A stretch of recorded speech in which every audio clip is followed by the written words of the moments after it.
Welcome back to the You eat all my beans? podcast, where today we are going to be covering all the basics of the 21 Pilots lore. But before we get on to that, let me introduce you to our new co-host. Come on, Walter, say something. Oh,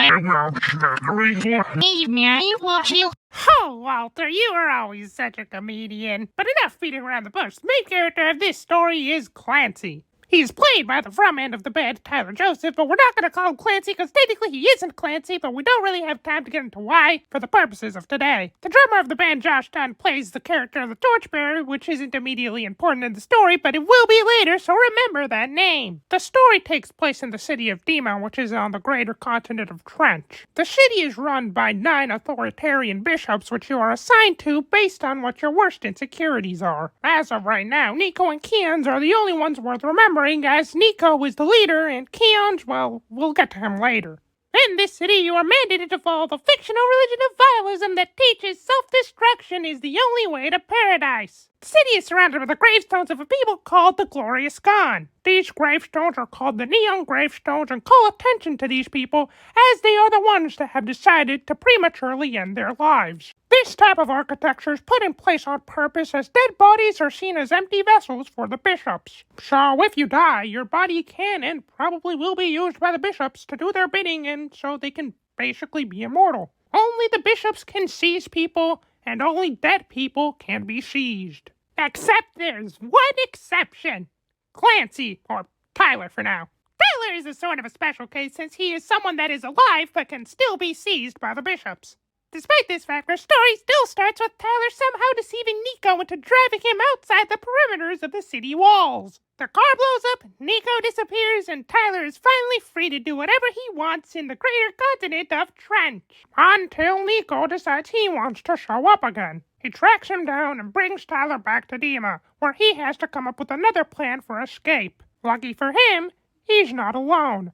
A group of rebels and escapees called the Banditos, spearheaded by the Torchbearers, show up and break Tyler out of Dima. He's taken back to their camp where he basically learns about their ways and chills with them for a bit. This period of chilling, however, was merely temporary as Tyler is still found and brought back to Dima by the hands of Nico. The bishops notice Tyler's creativity and musical capabilities as they have inspired symbols of hope inside of Dima. So in order to combat this rising sense of hope, they decide to use the worst systems they can think of. So what was their solution?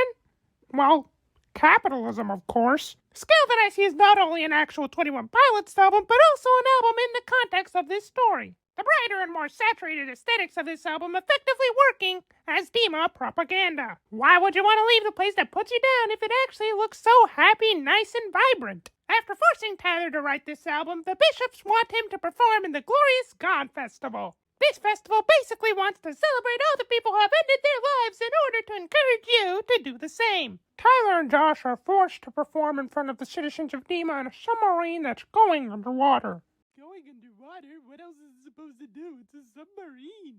Ignoring the previous statement, this submarine is attacked by Trash the Sea Dragon, effectively letting Tyler taste freedom once again. This sea dragon, however, was dead, meaning it had to be seized by one of the only 9 people we know have this power. Back in Dima, Keons was caught with his pants down and was murdered for basically helping the rebellion. Because even though Bishop bad, there is still Bishop that morally gray. Tyler and Josh end up on Voltsoy where they encounter these little goobers called Ned. That is the name of one of them, but we were never given a species name, so we're just gonna have to deal with it. With the possession of Ned's antlers, you basically do a little dance that effectively lets you to seize a dead body. The Neds teach Tyler this ritual, and it turns out not only can Tyler be seized while being alive, he can also seize empty vessels. So he seizes Keon's dead body, does a little dance on the bishops for absolutely no reason before starting a fire inside of Dima. The Banditos find them and they make their way across the Paladin Strait back to the continent of Trench. Tyler, taking advantage of his newfound power, decides to seize another empty vessel inside of Dima, but this time to teach its citizens why Dima bad. All in an attempt to get the rebellion inside of Dima's borders as opposed to only outside of it. The duo travel across Trench to make it to the Bandito camp where it turns out Josh was actually never there and was in fact a figment of Tyler's imagination. The Banditos then group up, suit up, and make their way to Dima. The bishops try their best to stop them in their tracks, reanimating the bodies of the glorious Khan and turning them into zombies, but alas, to no avail. Tyler makes his way into the city, climbs the top of the tower, and folds all of the bishops except for one.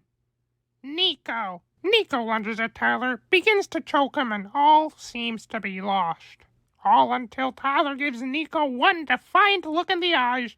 And that's the end of our story. Though the Paladin Stray music video and the album Clancy as a whole was advertised as the end, technically the finale still hasn't happened yet. An ultimate chapter has been teased for what's believed to be 2025, but we don't actually know anything just yet. So that concludes this episode of Eat All My Beans! I hope you've enjoyed watching, and our co-host definitely is not here against his will. Yes, I am!